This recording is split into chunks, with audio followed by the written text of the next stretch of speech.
Baik, pada kesempatan kali ini kita akan melihat cara menghitung volume benda putar dengan menggunakan metode cincin.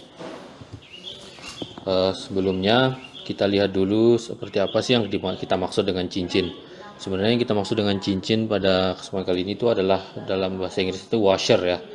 Washer yaitu yang berbentuk seperti ini, jadi seperti piringan namun ada bolongnya, seperti cakram ya, tapi ada bolong di tengah.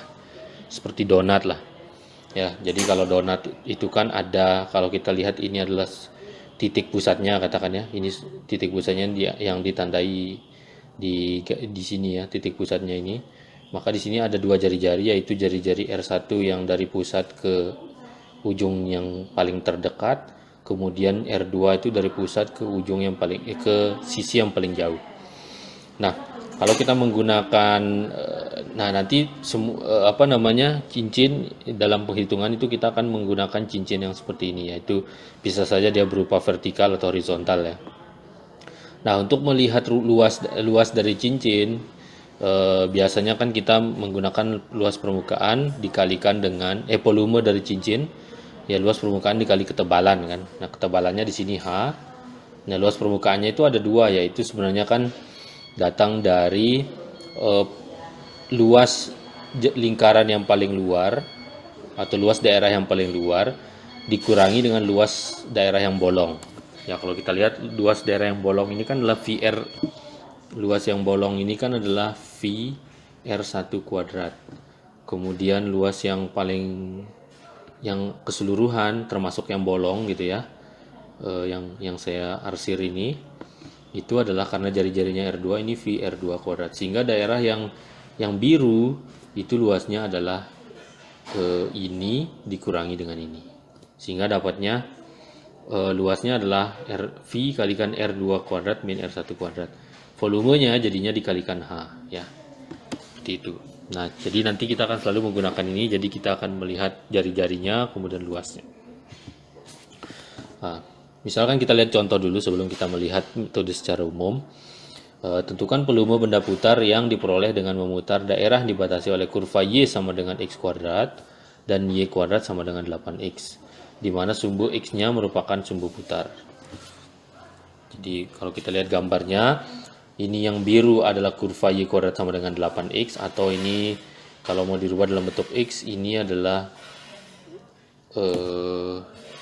dalam bentuk Y maksud saya. Y sama dengan akar 8X gitu. Nah, kemudian yang hijau ini adalah kurva Y sama dengan X kuadrat. Nah, nanti kalau kita samakan X kuadrat sama dengan akar 8X, nanti akan ketemu ya, kalau dikuadratkan kiri kanan, jadi kita punya X pangkat 4 sama dengan 8X. Jadi X pangkat 4 minus 8X sama dengan 0. Nanti keluar X, ini X pangkat 3 minus 8 itu sama dengan 0. Jadi nanti X sama dengan 0, salah satu titik pertemuannya. Kemudian titik pertemuan yang lain itu adalah X sama dengan 2. Ini ya. Nah, karena di sini solusi 2 karena 2 pangkat 3 sama dengan 8 ya, seperti itu. Nah, sehingga daerahnya itu adalah yang warna orange ya. Ini adalah daerah R yang kita maksud. Nah, kemudian sumbu putarnya adalah sumbu X. Nah, sehingga kita putarnya begini. Nah, kita dapatlah gambar yang sebelah kanan. Nah, kita dapat gambar sebelah kanan. Nah, perhatikan bahwa di sini tuh ada bolong karena ini kan nanti dibuat ke bawah sini kan. Jadi bolongnya tuh yang ini. Yang ini ya. Ini kurva hijau ini yang membuat dia bolong. Jadi tidak ketemu. Nah, sehingga kita bisa menggambar membuat cincin di dalamnya, yaitu daerah yang warna hijau. Daerah warna hijau ini kita lambangkan dengan delta, volumenya kita lambangkan dengan delta V. Maka kita bisa lihat bahwa jari-jari pertama itu jari-jari yang bolong itu adalah dari sini ke kurva pertama ya, atau ke kurva warna hijau, atau yang ini ke sini, ini R1. Kemudian R2-nya itu adalah dari sini ke kurva yang biru ya. Ini R2. Atau di sini bisa kita lihat bahwa R2-nya itu dari sini ke kurva yang paling atas. Nah, seperti itu. Nah, akibatnya kalau kita ingin menghitung volumenya, R1-nya itu adalah X kuadrat, ya karena fungsi yang hijau ini adalah X kuadrat, ini kan. Kemudian yang warna yang R2-nya adalah itu akar 8X, yaitu fungsi yang biru, ini akar 8X. Nah, kenapa kita harus membuat dalam X? Karena sekarang kita lihat bahwa sumbu putarnya itu adalah sumbu X, dan kalau kita kalau kita mengingat kembali metode cakram ya, kalau kita membentuk cakram ya, ini sebenarnya serupa dengan cakram cuma ada bolongnya. Nah, itu kita memotong menghitung jari-jari itu tegak lurus terhadap sumbu putar. Ya, sama seperti ini kita, sehingga sumbu putarnya X ya nanti akan kita harus fungsinya dalam X karena integralnya itu dalam X.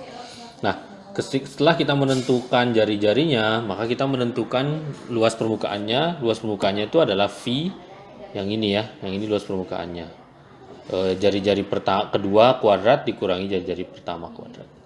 Nah, sehingga ketebalannya delta X. Kenapa ke delta X? Karena ini kan ini nih ya. Jadi tebalnya ini kan horizontal, tebalnya ini. Jadi kiri kanan ya tebalnya, menentukan tebalnya. Nah, sehingga dia kalau kiri kanan, maka dia ketebalannya itu adalah delta X. Nah, sehingga kalau kita menggunakan jumlah Riemann seperti biasa, maka volumenya itu adalah integral dari 0 sampai 2. Kenapa 0 sampai 2? Ya tadi seperti saya bilang, ini hasil penyelesaian yang ini ya. Tempat perpotongannya ini. Ini ya X-nya dari sini sampai titik ini ya. Nah, sehingga setelah kita hitung ya kita dapatlah luasnya adalah volumenya adalah 48 pi per 5. Nah, secara umum kalau kita ingin menghitung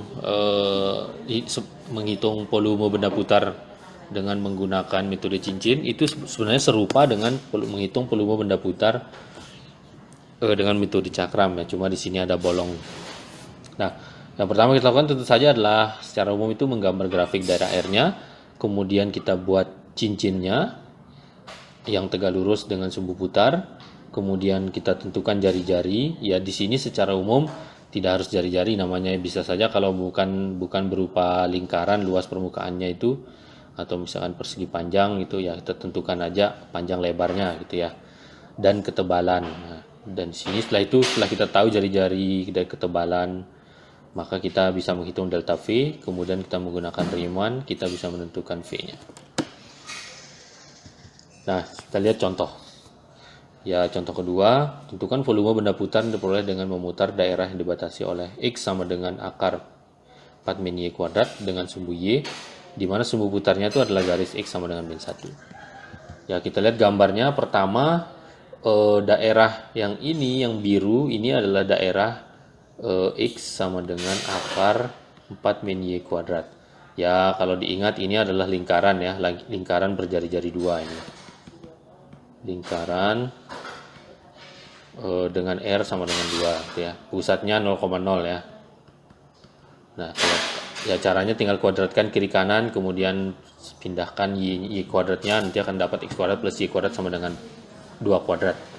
Nah, sehingga di sini daerahnya yang kita gambar adalah lingkaran berjari-jari dua. Ini 2 ya. Nah, kemudian karena dibatasi oleh sumbu Y, maka dia di sini ya, tidak diteruskan ke kiri karena dia dibatasi oleh sumbu Y. Maka daerah yang dimaksud oleh soal itu adalah sebenarnya daerah yang warna orange ini. Nah, kemudian garis X sama dengan min 1 itu yang hijau ini, yang putus-putus, ini adalah sumbu putarnya. Sehingga kalau kita putar dia terhadap garis ini, maka kita akan dapatkan seperti ini. Ya, seperti bukan bola ya, seperti bola yang dibelah dua terus disambung dengan tabung gitu ya. Kira-kira begitu. Nah, nanti sehingga ini di tengah sini bolongnya.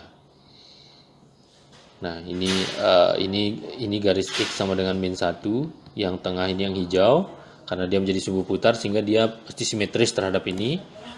Nah, kalau kita memotong tegak lurus terhadap sumbu putar, kita bisa membentuk cincin di sini ya. Cincinnya di mana bolongnya itu di sekitar pusatnya adalah di garis X sama dengan min 1.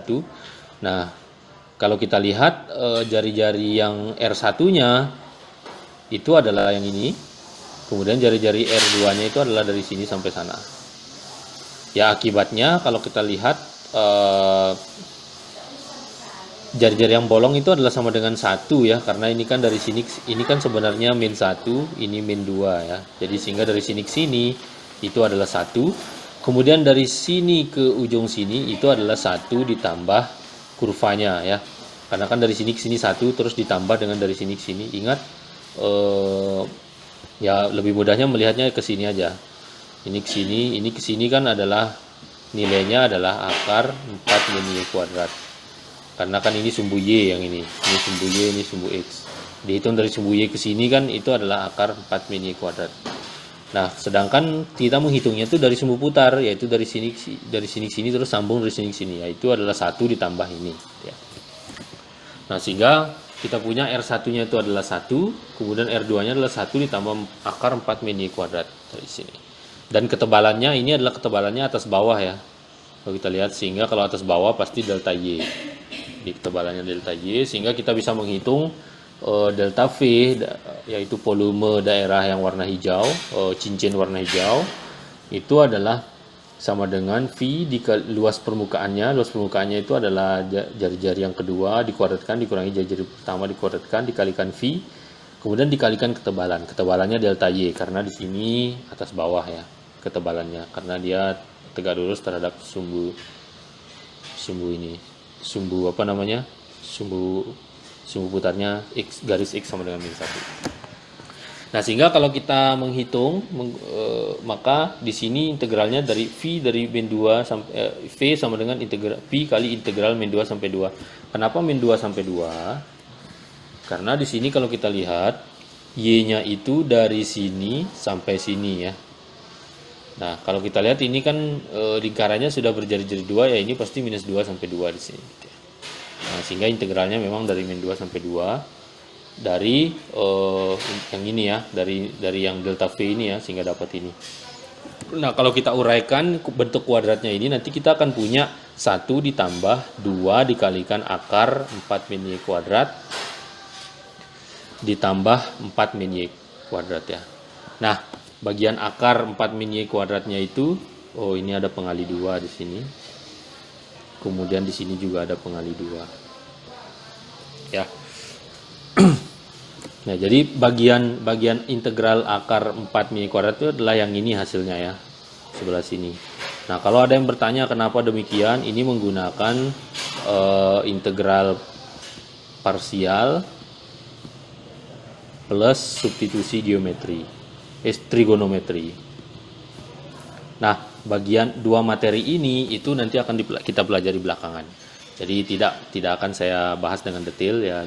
Sementara terima saja mungkin ini dulu hasilnya. Tapi nanti untuk mendapatkannya pas kita belajar integral parsial dan substitusi trigonometri di teknik pengintegralan. Nah, sehingga kalau kita hitung nanti kita akan dapat volume ya. Silakan hitung sendiri. Baik, itu saja. Terima kasih atas perhatiannya. Sampai ketemu di video selanjutnya.